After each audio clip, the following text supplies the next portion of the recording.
nakaraan, 29. Wala mo 29. Yung mga liwanag, present. Ganda ni nanay eh, later. O, thank you sa nagdala ng kanilang basin.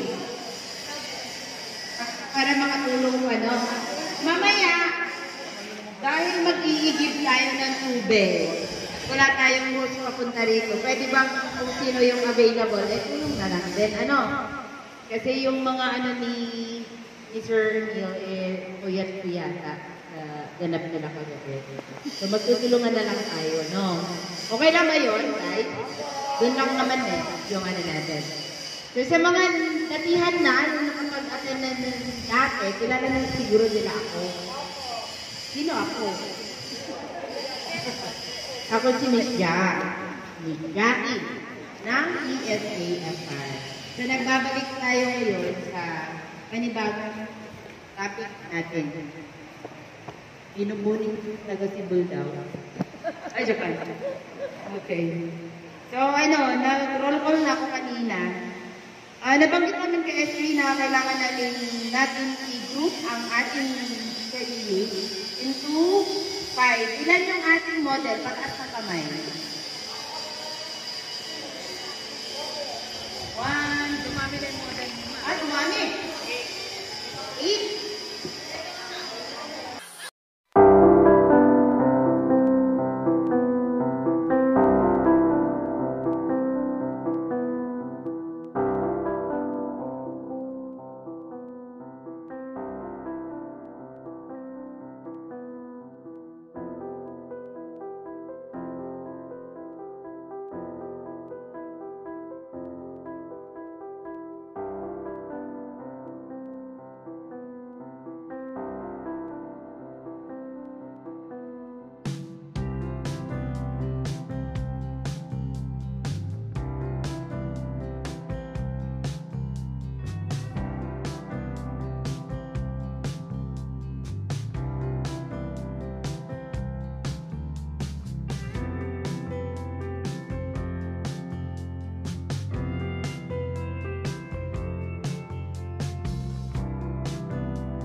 Kayo po. 40. May 15? Oo, 40. Sino ba yung Tapos parang matataba yung check texture. So, matagal start tayo. Ano ba ang mga gamit para para mag-riban? Ito pa yung pinakamahirap. Plancha. Saka lower. Ha? Curly niya. Lower. Matagal. Hindi ka pwedeng mag-riban kung walang plancha. Hindi ka rin pwedeng mag-riban kung walang blower. Pero kahit nandyan lahat yan, wala tayong tubig, hindi tayo makakapag-riban. No? Kaya kanina, sinigure muna namin nila SK, kung may tubig na ba talaga, baka nababad na natin yung rebonding one natin, yung natin pong batlaw. Okay? Kailangan din natin ng tamang oras ng babad. Kasi hindi pwedeng bida-bida. Yes, may time limit. May time. Parang wala pang Jollibee dito sa school. Meron na bang Jollibee? Wala eh. Wala pa? Construction. Ha? Wala pa, di ba? Kasi wala na dapat bida-bida dito sa Cebu. Hotdog lang tayo dito. Jollibee talaga. Okay, sige. Sige. Yung ating patuyo ako ng mga extension. No? Yung mga model ba natin nagsiligo? Ha? Kailan? Nagsiligo? Naku. Bawal daw naligo. Bawal naligo. Hindi yan naligo? Nakaligo nyo lang? Ngayon? Gusto po. Ay, hindi pa. Very good. Dapat nagsiligo kayo. Kasi hindi natin yan babata. Mampaliguan na lang kaya namin. Baligo pa. Kasi di ba 3 days hindi babasa? What's wrong with mic natin? Yun ang kinatitigas ng buhok nila. Yun yung magpuputok-tok parang mas maganda nga yun. Parang hindi ka pa sure. Okay. Dito na lang natin muna. Number 1 na gagawin natin bago mag-ribbon, i-assess yung hair. Halika dito, Ben. Dahil ikaw nagre-ribbon. Yung nag-iisang babae. Nag-iisang babae. Parang malukupan. Okay. Kuha ka lang ako. Kukunin mo yung kuwan mo. Okay. Hindi porke pumunta si client at gusto magpa-ribbon, i-ribbon natin. Okay, kailangan i-assess muna natin yung hair ni client. Kasi baka mamaya tira lang tayo ng tira. Ay, diba? Pera na to. Diba? Bakit? Ako, pag in-assess ko yung buhok, ang rebonding ay para saan? Para sa kulot ang buhok. Kaya tinawag siyang rebonding. Iibahin mo yung structure ng hair niya. Kulot siya, i-straighten natin. Straight siya, pupulutin natin. Dalawa lang naman eh, pag-kulot at pag-straight. Ngayon pumasok siya, ito, gusto niyo talagang i-ribbon. Maniwala ka sa akin, hindi ko pa naligo. Maniwala ka sa akin, hindi lahat ng pumupunta sa salon, gusto talaga nila yung lahat ng pumupunta sa salon, gusto talaga ipilit ang gusto. Bleach ang baba, nakakulay. Sinabi namin dapat rebonded, hindi rebonded, hindi nakakulay. Okay, pero gawa natin ito ng paraan, kalbuhin na lang natin. Ano pangalan mo din? Hindi pa? Okay, sige. So, tingnan natin, i-assess natin yung hair. Kailangan ba talaga niya ng rebonding? Kasi bukod sa rebonding, may mga treatment tayo na meron siyang 30% to 50% na nakaka-straighten. Sino nakakakilala sa keratin or sa Brazilian? Yun.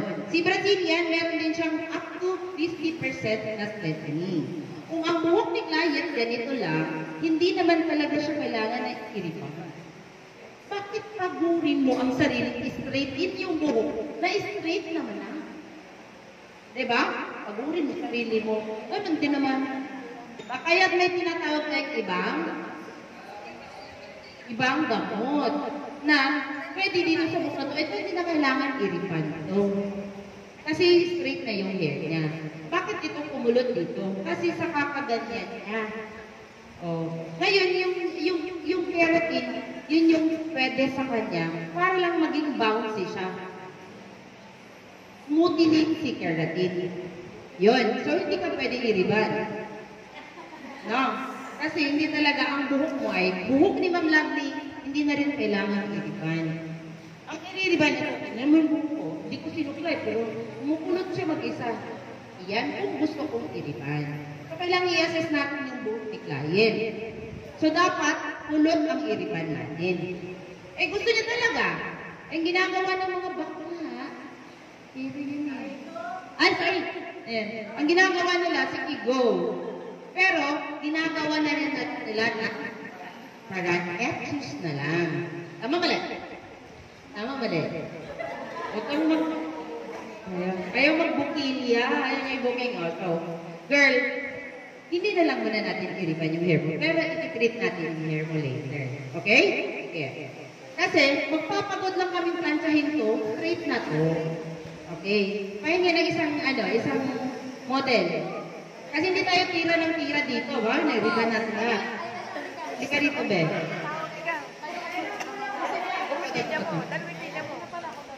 Kayo ba'y nagsipag-almusal? Parang ako lang ang may energy. Bebe! Oh, wala talaga. Walang energy. Ito, hindi pa tulog almusal eh. Ito, pwede itong editan. Kasi buhag-hag yung buho niya. Yan. Tapos virgin. Virgin mo talaga ito. B14 lang eh. Yan, okay? So, ito pwede ito. Sino magagawa dito? Liwanag. Ayan. Yan, tapos ito. Tapos ito na lang siguro eh. Parang hindi naman sayang yung punta mo. Kami na bahala sa buhok mo. Okay? Okay. Meron kaming gunting dyan din. Okay. So, pag may kulay ako, kailangan ba iriban? Pwede bang iriban? Ha? Pag may kulay, depende sa kulay. Kung halimbawa yung kulay niya, ganito lang, nagpakulay po ba kayo ng buhok? Hindi. Okay, virgin pala ito yung hair niya. So, yung buhok niya, may kulay, pwede pa rin iriban. May mga technique doon. Pero, hindi namin pa ituturo sa inyo. Swerte nyo naman. Yan. Dito muna tayo sa basic tayo, no? Para dun tayo So, pag rebanded yung hair, eto na yung hair, tumubo na. Pag reband kasi, tumatagal yan. Hanggang kailan? Isang taon? Kapag buhay na yan. Pag pinlansya ba, pag niriband yan, tutubo na lang yan, ito na lang ang bagong tubo. Ito lang yung hindi rebanded. Opo. Kita naman sa texture ng hair niya. Rebanded na yan, pero hindi talaga siya kulot. Okay? So, pag halimbawa ni-reband na to, after 8 months, ganito yung tubo ng buhok niya, ito straight na talaga to. Pag kulot niya, ito na parang ang merong corona. Napapansin nyo? Sa mga rebanded yung hair, dito ang umaangat. Kasi yun yung bagong tubo. Kahit i-reband natin yan monthly, yearly, ang tubo niyan, dahil ganyan pa ginawa ng Panginoon, yan talaga yung tutubo sa buhok mo. So, dito na lang ang another. And next mo, i-reband. Yung regrowth na tinatawag nila. Hindi mo na ito patatamaan yung part na year. Okay? Dapat ingat. Pero, kaya nga sabi namin, kumuha ka ng upuan mo, be. Yan. Dapat, i-assess natin yung hair ni client. Ma'am, nagpa-reband na po ba kayo? Ma'am, nagpakulay po ba kayo? Number 1, pag ikaw nagpa-itim ng buhok, pag pinaitim ni client, nag-coloring shampoo siya,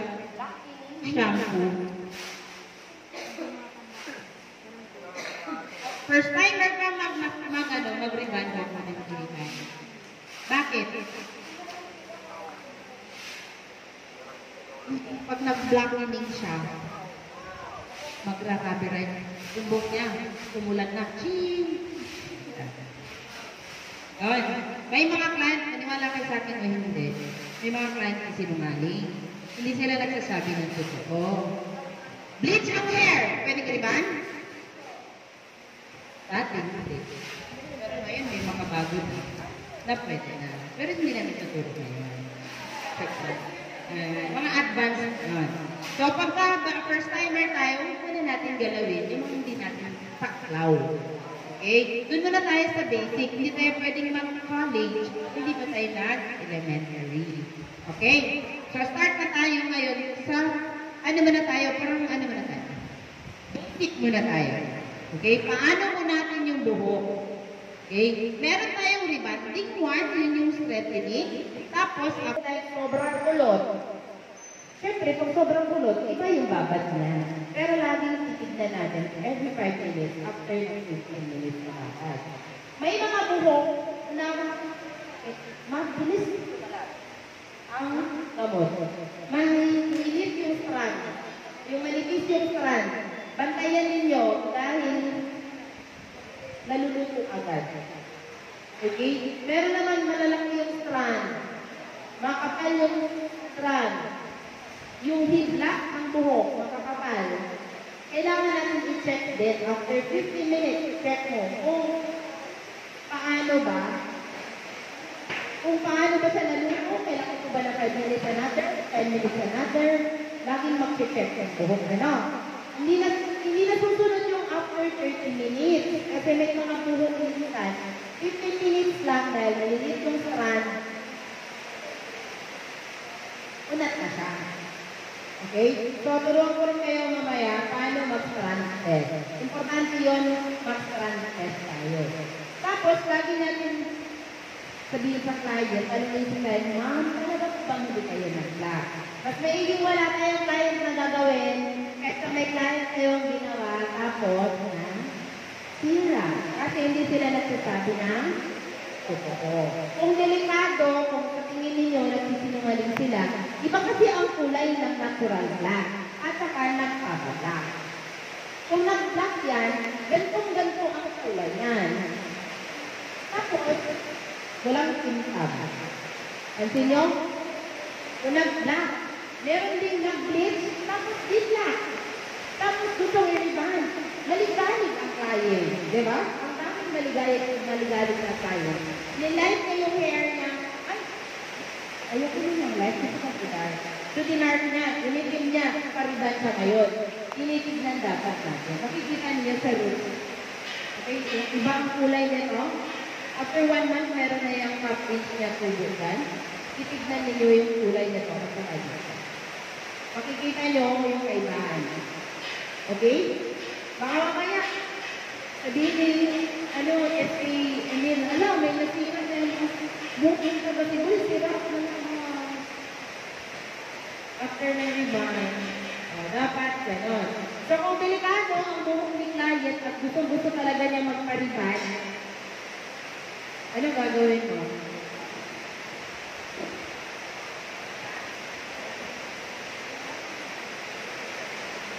Ayun sa mic, para marinig nila. Nahiya ka, okay. Ganito, kung halimbawa gusto niya talaga magpa-reband, pero talaga yung hair niya. Parang duda ka. I-test mo muna. Dito sa ilalim. Lagay ka muna ng isa. Ano ka ba na? Mag-test mo ba na dito? Ang try ko lang po na. Para safe ko ako, safe ako. Kasi kung nagsinungaling siya, book yan, ang ko siya. Diba? Dito ka mag-try. Or, laging wet application. Kaya ako natanong kanina kung naligo sila. Kasi kung naligo sila, hindi na natin magkakit. Okay? Lapit kayo mag-uumpisa. Halimbawa, papaliban si ate mo. After nito, sige nga, try ko nga. Pwede mo siyang palpitin muna. Ligo po kayo, tapos na po kayo mag-position na. Para, kapit na kapit, yung gamot natin. Lalo na kung hindi siya nariban na. Kung virgin na. Paano mo masasabing virgin? Yung hair. Paano masasabing virgin yung hair? Hindi pa nakatikim ng kahit anong chemical. Kasi hindi siya nililigo ever since. Hindi. Hindi pa siya nakulayan, hindi pa siya na-treat ng kahit anong treat.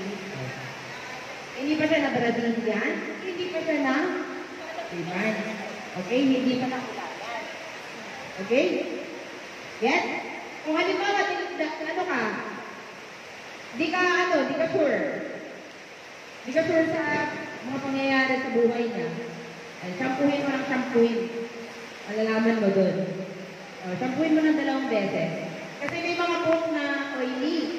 Pag oily yung buhok, maaaring hindi kumapit ng maayos yung gamot na ilalagay natin. Kaya dapat mag-uumpisa tayo sa shampoo. Laging magsashampoo ka na, no? Huwag magsa-shortcut. Huwag tayo magsa-shortcut. Shampoo muna. Kunyari, pipinsan mo, iririban mo mamay bukas. Shampoo po muna kayo, huwag tayo mag-condi. Okay? Shampoo lang. Pero pag treated na yung hair, like, may kulay na, tulad kay Miss Malikis, ito. May kulay na, gusto niya pa rin magpariban, gusto lang yung wet application, mag-conditioner, as safe siya. Okay? With condi, bugbugin mo ng condi. Kung dito, rebanded na ang buhok, wala, nagbigay na ako ng dapat hindi. Dapat, halimbawa, ito yung buhok niya, eto, rebanded na. Para hindi mo ito matira, bukod sa basa mong lalagyan. Itong part na to, para sure ka na hindi ka makasira, itong part na to, lagyan mo na ng harang. Lagyan mo na agad ng conditioner. Ano ba ito ng conditioner? Bago ka maglagay. Okay? Ito na tayo. Kasi parang lunch time lang. Good. Saan mo ang galing? Contact center. Dito. Okay. Yung kasakasakit, baka magbukas kayo.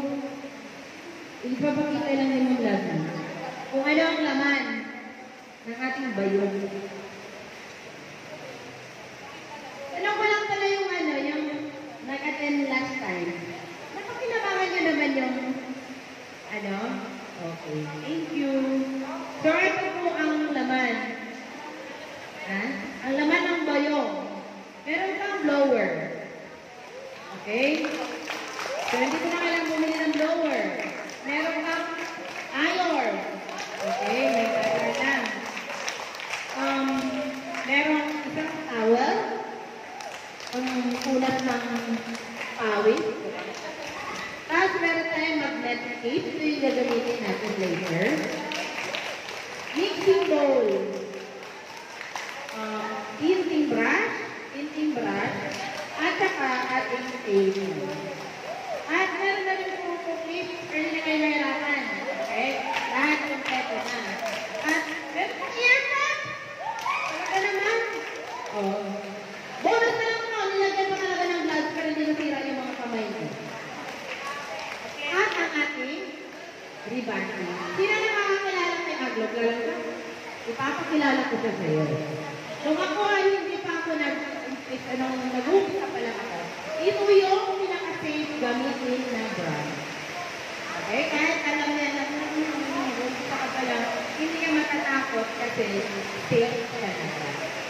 Okay? Hindi siya pang-put-put ka lang. Okay? Thank you, Agno. Baka naman. Yan. Hindi natin gagalawin yung nyo, gamit ninyo. Ay, galawin mo lang natin. Sino gusto mo ipagbigay yung gamit ka? Gamitin natin sa hotel. No? Gusto mo ito? Pamot? Okay, dito na tayo. Sige. Beb, balikan natin. Ayaw mo na sa kasamay. Okay. Huwag mo malis. Yan. Sino yung unang Hindi ko nagay ito. Beb. Ito yung magawa dito, di ba? Ha? Oo nga po. Ano? Ito. Buhatin mo ito. Iwanan mo ito.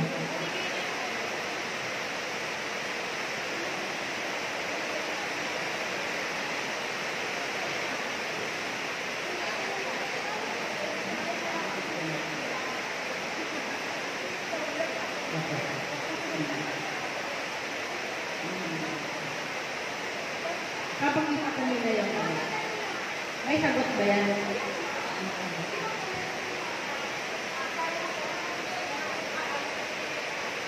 Okay. Hindi.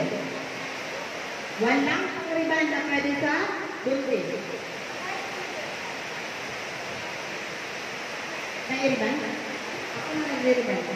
Ay, pwede tayo nag-riban. Pero kung may buntis wala ko building lang doon. Sige. Walang tayong iriban na buntis. May buntis pa. Okay.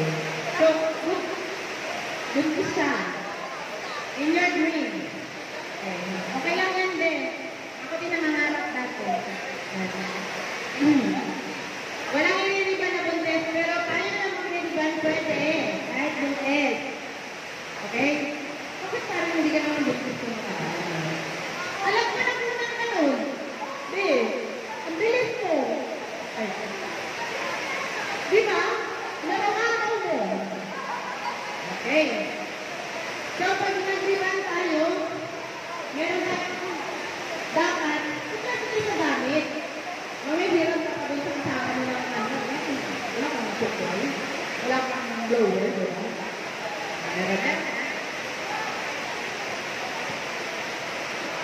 Ay, hindi.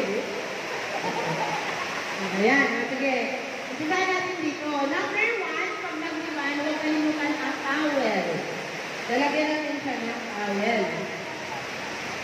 Opo. Pero kung magtitipid ka, di pang set. Pero muna na yung, naman, yung towel.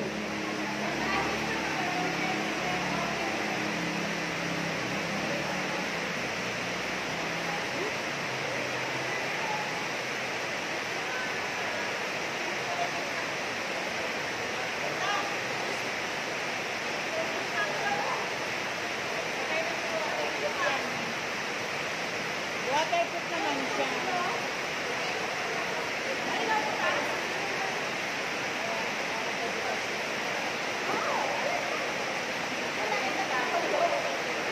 Bayaan mo waterproof.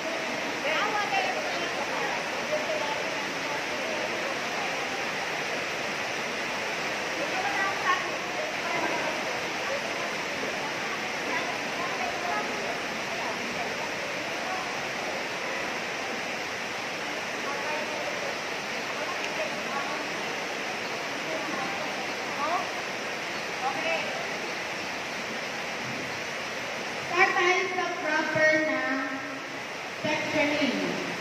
Merong sectioning ng apat. Yung apat na section.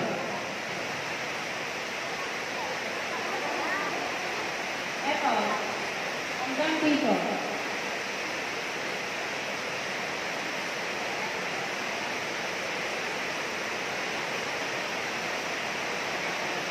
Kailangan kung marunong ka kung nag-section ka. Kasi merong hindi nag-section. Ilagay lang.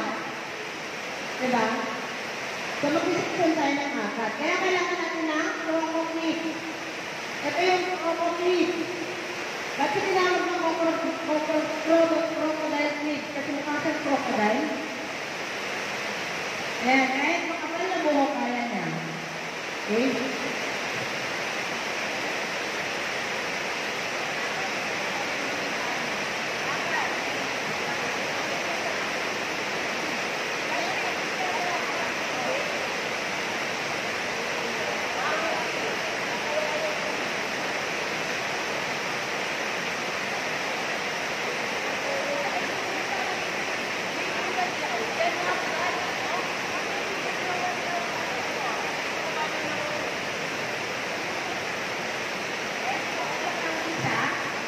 Then, ititin natin.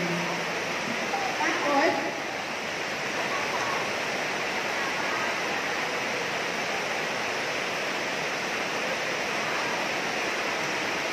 ito.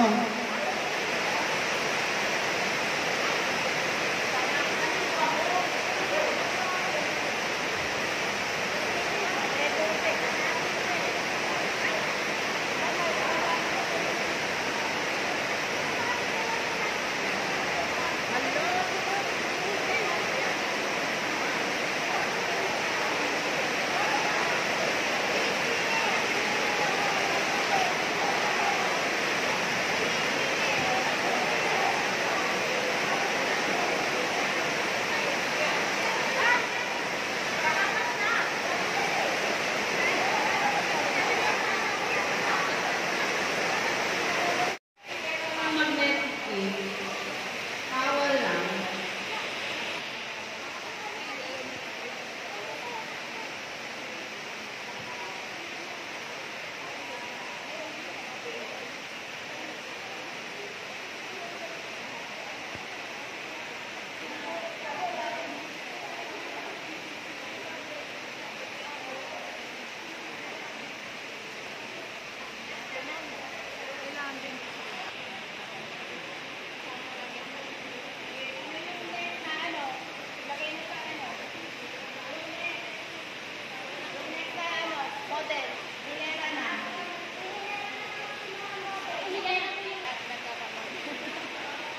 Kaya ba? Eh, tama-tama kasi basta hindi nababasa. Ikaw umuya, pangarap daw umari pa. Ay, at least matutupad na yung wish niya, hindi ko Pasko. May ano yan? First come, first serve tayo, ate. Kasi unfair naman doon sa dumating ng alas 7. No.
Tinatakpan pa yung mukha mo, ha?